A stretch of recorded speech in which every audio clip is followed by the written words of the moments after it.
The cloud.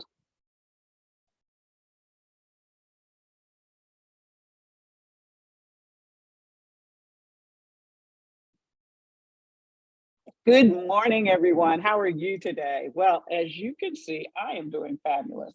I have taken a trip out to California and I'm doing some work from out here, working with a couple clients and doing some investigative work around what do people want and trying to do some listening so that I am clear as to how I can best serve you as well as expand our network so that our leaders network so that we're really tapping into the wisdom of everyone out there.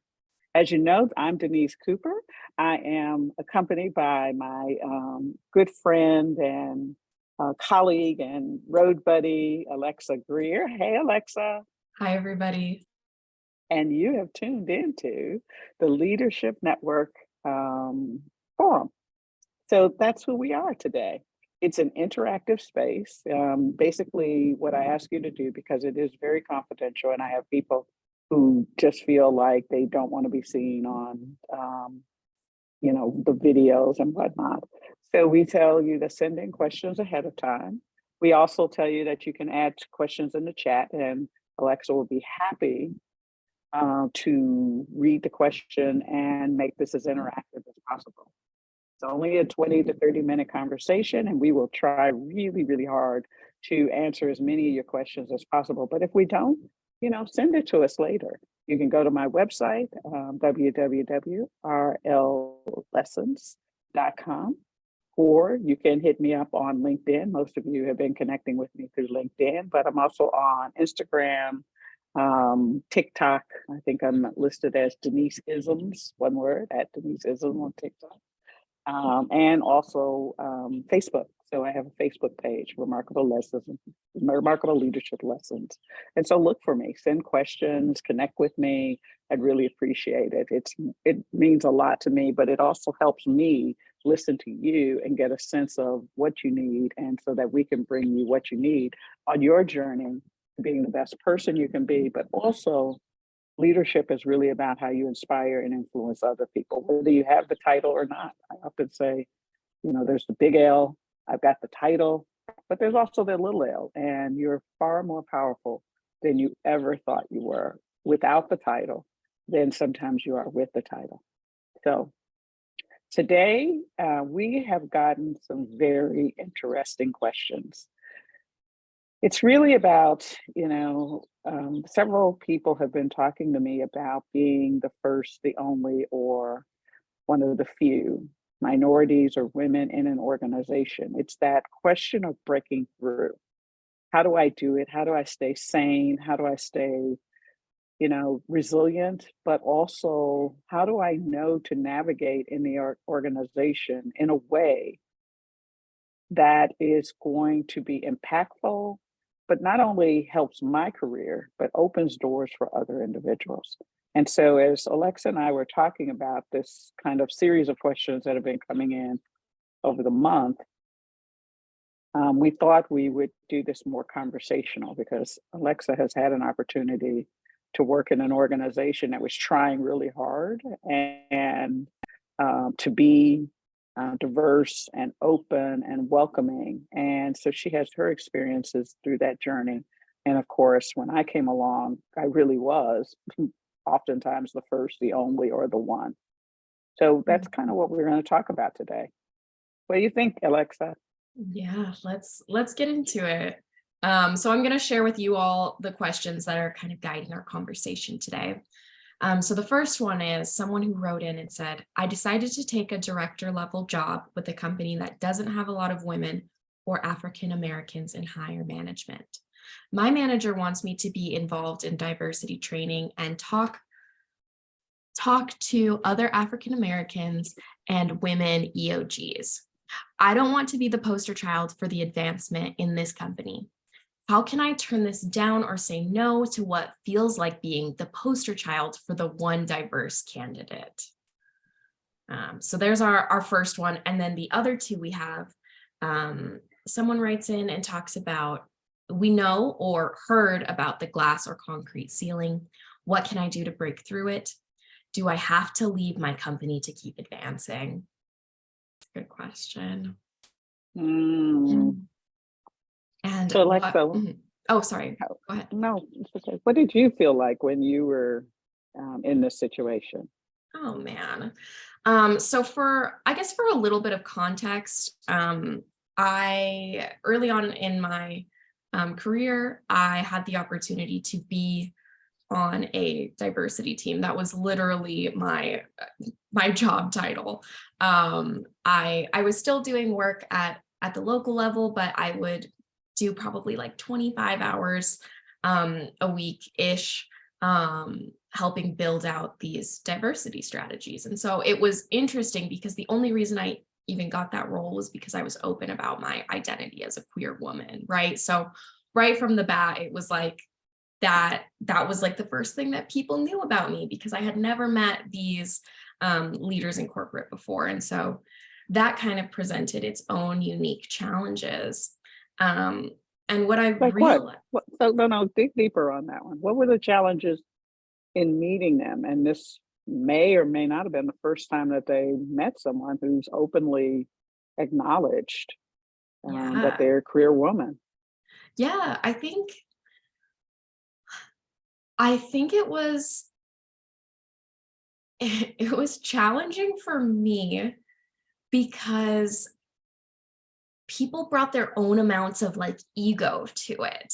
So Mhm. many people were just like so proud and over the moon that we had a diversity team, right? And it was like, but wait, we haven't even like we haven't even started, you know? And so for me, it's like, wait, you're proud for, like I'm just here. And so I think overcoming ego stuff and being able to interface with people where I was coming in, I was hired in this role to look for areas of opportunity, right? I was brought into this role to advocate and to find places where we could make improvements. And it felt like the people that I was interfacing with in these leadership roles were not prepared to hear all Mhm. the areas that we wanted to make changes in. And so instead it was like they were coming at it from a place of like, oh my gosh, we're so advanced, like we're so inclusive, we're really doing the work, guys. And we're like, wait a second, hold on, like the work's actually here. So that was tough. And then I think the other part of it was I was just so new in my career at the time that I don't think I had realized yet fully the importance of building strong relationships.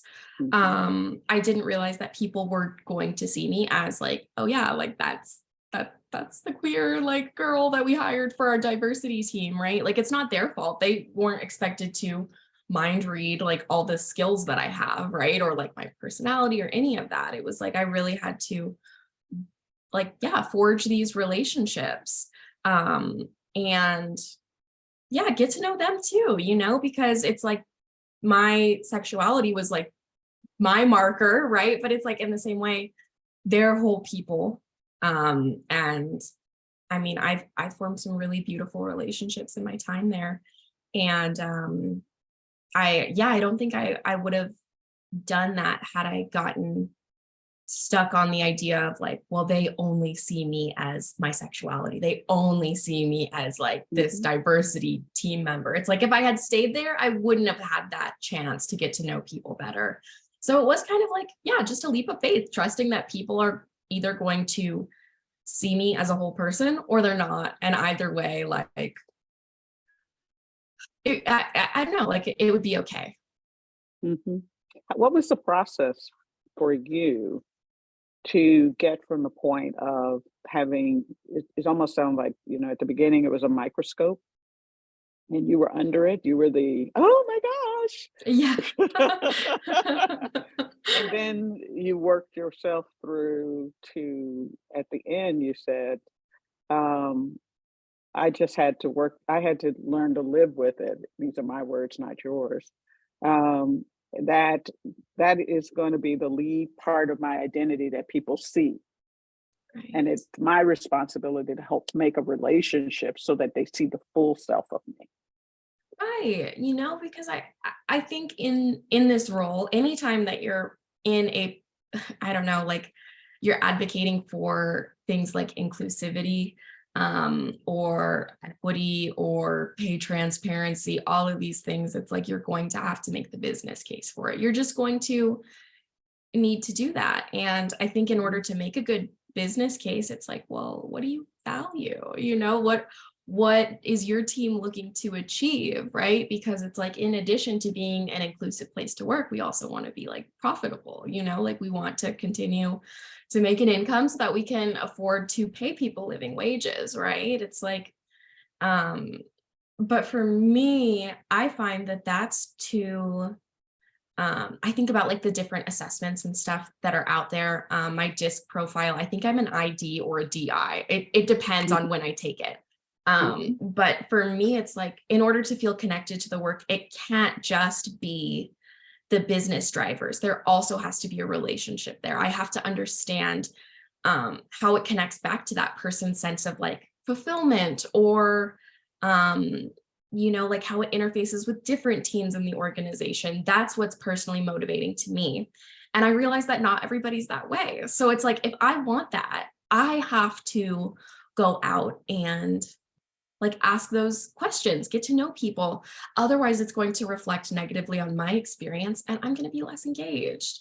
Mhm. And for a role like that, so much is at stake that it's like, for the good of everyone, I need to be engaged. So, Mhm. so yeah, let's start having conversations. Yeah, yeah, yeah. And so for those of you who've been kind of eavesdropping in on our conversation, thank you for your comments. Appreciate that. Um, I can see that some of you identify with the experience that Alexa had.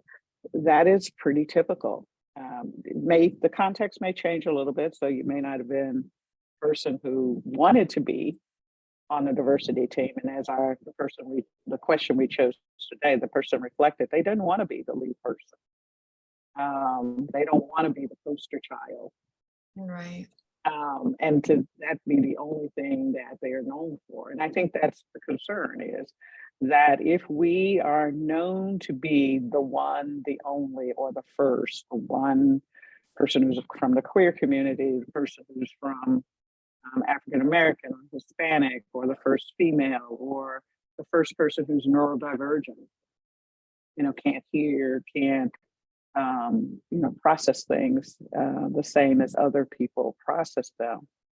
We're concerned that that will be the tag that everybody refers to us about. That's what they know us about. And then all the other aspects, the more fulfilling and enriching parts of ourselves, never get known. So my experience has always been having to continually figure out in all the roles that required it, where I was the first, the only, or the one. And sometimes I was the first person on the team, on the leadership team, who was female and or African American. Sometimes I was the only person in the whole plant that I worked at that was a person of color at all. And sometimes, I've been in companies where, for the most part, kind of the only African American female, a person of color, who was in an executive position. And we did have what is considered the glass ceiling or the concrete ceiling in terms of trying to figure out how to move people and advance their careers, or help them advance their careers, give them the feedback they need, the experiences they need, particularly today when a lot of companies, as Alexa, you've said, are really worried about the bottom line. And so what is the cost benefit? And so not understanding the fullness of how to embrace, better said, embrace diversity, equity, and inclusion in a company is always going to be kind of the other end of, we want people to be empowered. We want people to feel engaged. And this idea of I have to work, because as a leader, one of the things that we have in general, when you look at leadership programs, they really are more about context, and that we're just now coming into a place. I mean, think about it. 10 years ago, we didn't talk about compassion and empathy. We didn't talk about, it's okay to, it was work life balance. Now it's work life integration. We have hybrid opportunities for some people to have hybrid. We have some opportunities, hybrid working situations. We have others that are 100% remote. I just left a 100% remote job. And so it Mhm. makes it much more difficult for people to get to know the fullness of who you are. So in the case of Right. the person who's been asked and they don't want to accept, I'd start with understanding, first of all, leadership starts with men. And you're in a leadership role, whether you like it or not. Part of that is everything you do, role models to everyone else. So if you're uncomfortable with the fact that as a leader, whether you're a person of color or not, whether you're the one, the first, or the only or not, it doesn't really matter. When you got the big L, you're a leader. And as such, everything you do, everyone watches because they believe that by watching what you do, one, you set the context for what's acceptable. You hold other people accountable by the way you hold yourself accountable, and they see you navigate accountability in your organization. And two, you are your personality, you're who you are. You mentioned your DISC profile of DIID, adaptive versus natural state.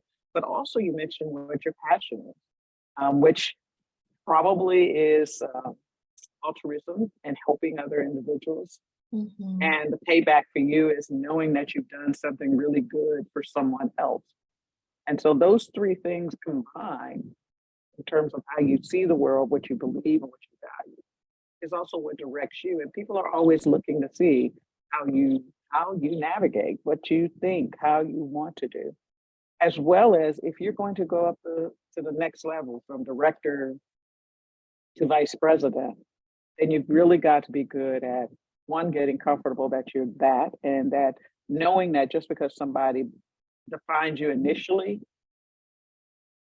by what you see as your everyday life, it's still you still have a responsibility to get to know people. You still have a Absolutely. responsibility to take the lead on networking because networking and being known by a group of people is actually how you ascend the corporate ladder. It is through the influence you build to get things done that gets you promoted. Simple as that. Right. I had a woman tell me once that the best thing you can do is if they let you in the door because you're the other, let them let you in, but bring your full self and show them that you're more than Oh my gosh. I love that you said that, Denise. And I'm really curious. You and we work 100% remote. For those of you who don't know, I'm based in Tucson. So I'm on the West Coast, and then Denise, of course, is in North Carolina, Charlotte. that. At least And sometimes. sometimes, yeah, which is not, traveling the world. Um, what would your advice be to somebody who is working in 100% remote work environments? How do they build those connections and show themselves to people? You know what? One of the things that I'm going to be doing is, or I'm in the process of doing, is putting together kind of a leadership planner. And one of the things I think people don't do well, me included, I'm always learning how to do this better, is how to incorporate getting to know people and networking. And combine that with, as a leader, how do you hold people accountable for getting work done? As you know, most of the time what I say is a leader really only has five goals. First is to set the vision, and it's not necessarily the vision that goes 5 years, 8 years, or conquers the world. It's really this: what is the purpose? What is the purpose of your job? What is the purpose? How does your job fit into the greater context? And what is the purpose of the company? What is the why of our company? So be clear on that at all times. And so when you're networking, when you're talking to other people, those are great questions to ask people. What do you think the purpose of your job is? How do you fit in? Tell me more about you. Why did you take this job? What makes you grow? And so what you're doing is you're codifying, but also setting a vision for yourself on what it should look like. So vision is the first thing. The second one is managing resources. And the resources, regardless of what level you're in, is always time, money, and attention. It's that simple. Do we have enough time to do it? Do we have enough attention, which means capacity? to be able to do it. And capacity could be our personal time on the priority list, but it also could be the capacity of, do we have enough people to accomplish what we say the vision is? And if not, what are the trade-offs?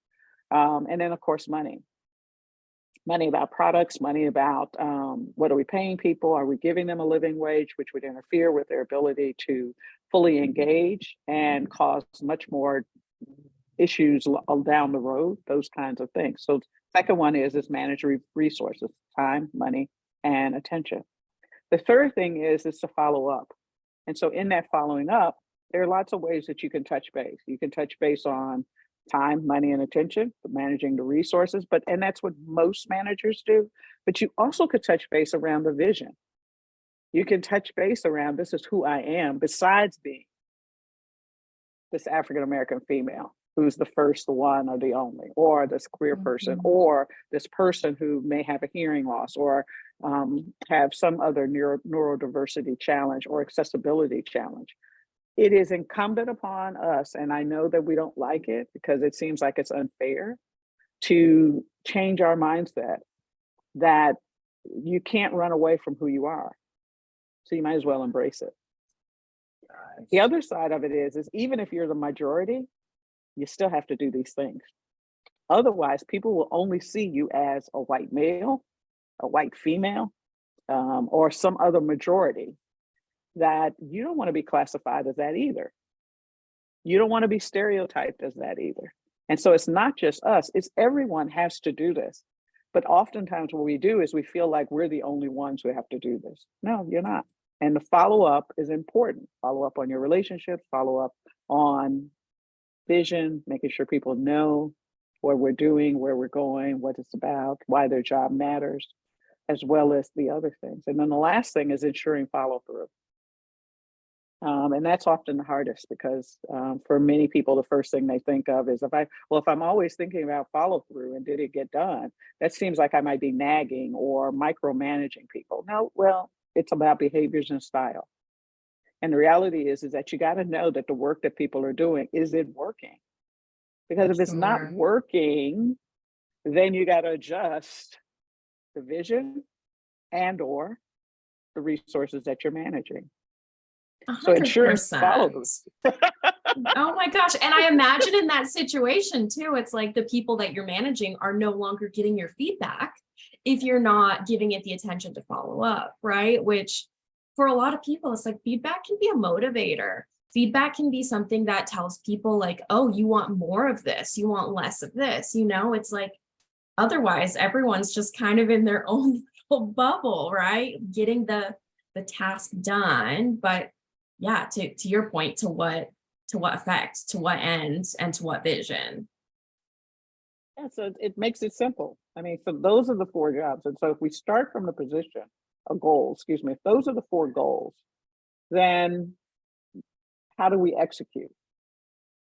And so going back to someone who says, I don't want to be the poster child, I don't want to be part of the diversity querying, I don't want to be, at Women's Day being the person talking to, and I don't want to be the person everybody sends to all the other women, all the other minorities, all the other, whatever the other is. I don't want everybody coming to me thinking that I am the end all be all and represent everyone else. It's going to happen. Prepare yourself for it. What do you want to take on? What don't you want to take on? How do you want to add value? How do you not want to add value? And if you don't want to be the poster child, know that part of your role as a leader is to groom other individuals. How do you want to groom other individuals? And who do you want to groom?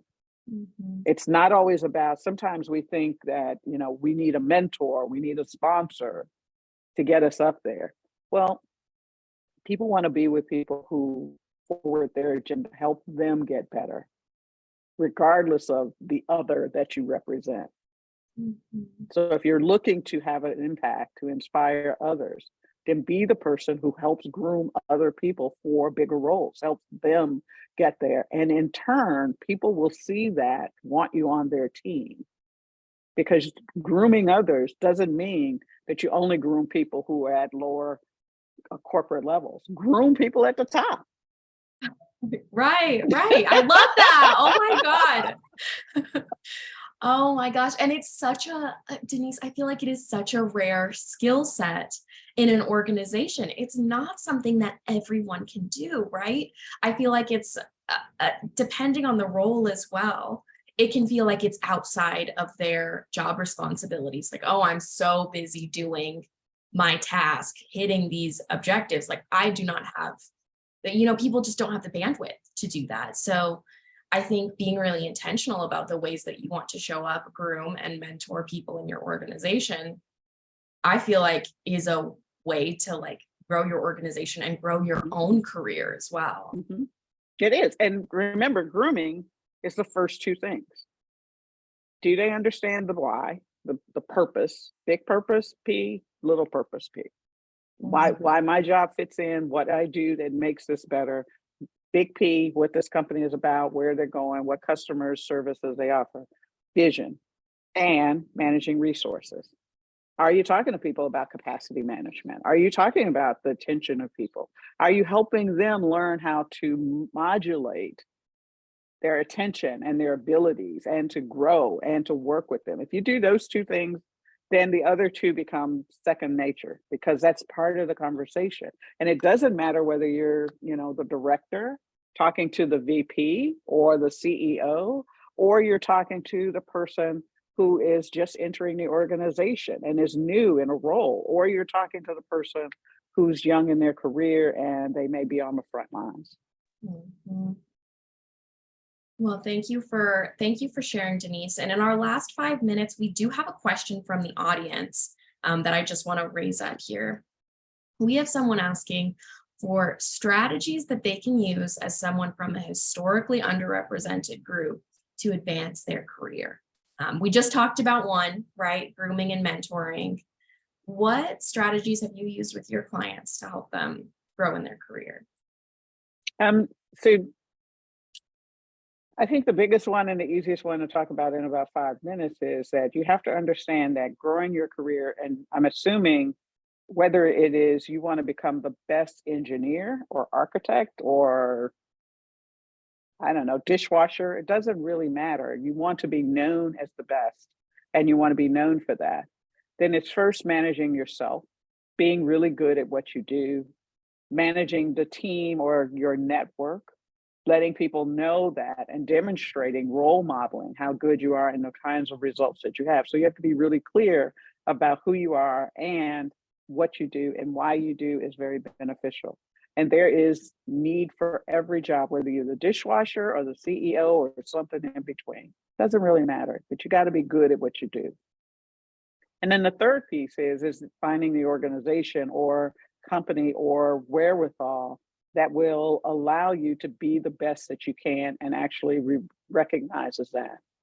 And the first part is, if you're going to be, I'm going to say the best dishwasher, then you got to manage you. And managing you means how do I have my money? How do I think about my money? How do I think about my health? How do I think about my family? How do I think about traveling and the things that I want to do? And I know that sounds really, really tough when you're thinking you're going, well, a dishwasher only makes 15, 16, $17 an hour. Well, but there's a whole list of people, teachers, CNAs, certified nursing associates, bank tellers that all make somewhere between 16 and $17 an hour. And so knowing that and being able to figure out how to manage money, how to grow your money, how to be financially, have financial wherewithal so that you have the mental capacity to advance is an important skill about you. And it's hard because Mhm. most people, particularly if you're poor, not necessarily marginalized, but poor, you grew up in a poor family or a low income family, money management wasn't the first thing that you learned. And so it is incumbent when we're talking about growing, you've not only got to grow in understanding it, but you've got to grow the discipline to understand how money works. Once you know that, then you can have some mental freedom to be able to explore other things. And that is all done through the network that you create around you. If everybody you're living with, talking with, and working with is only talking about, it's March Madness, then they're not growing you.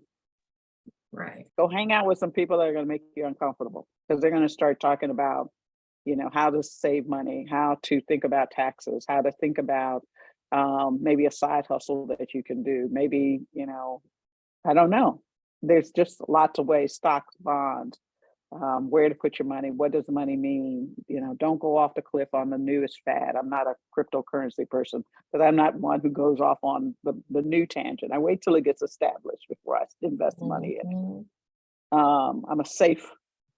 I like to, I don't gamble. I'm not one who believes in the lottery. Oh my gosh. But think about it from that perspective. And once you can feel safe, once you can feel like you know what you're doing, that is not a worry. You can express yourself in so many ways. And that was the lesson that I learned. And I learned it not because I was in the company of those people. It was when I left the company of those people that I realized how important that conversation was to helping me achieve my goals and to stay sane in the process of meeting challenges. Thank you so much, Denise. This has been a great conversation. I just want to announce for everybody keeping up with us, our next session is going to be on Thursday, April 27th. So we're switching from Saturdays, and we're going to be doing every fourth Thursday. And we're going to be hosting it from 1 p.m. Eastern to 2, or 1:30. Yeah, 1 to 1:30 Eastern, which I think is 10 to 10:30 Mountain Standard Time. How can people participate, Denise? Well, I am sure that it will be in the show notes. And again, if you have questions, if you want to participate, if you want to join us, know that this is a confidential space that you can come to. You don't have to show up. I don't know that we're changing that. And oh, by the way, we're moving from Saturday to Thursday because we got feedback from people saying, I got kids, I got stuff to do. Saturday's just not a good day for me. That's my personal time. Can you do it over lunch?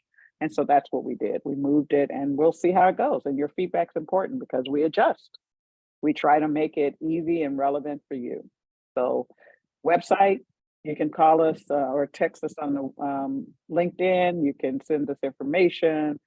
There's 100 ways to get a hold of me. Oh, thank you so much, Denise. I'm looking forward to the next conversation. Yep. And don't forget to send those questions in. Remember, this is part of being part of the Remarkable Leaders Network. So come on, learn a little bit. Break bread with us. It's all fun. And from sunny California, living in the mountains temporarily, I welcome you, and I hope that your Saturday is a good one. Bye for now.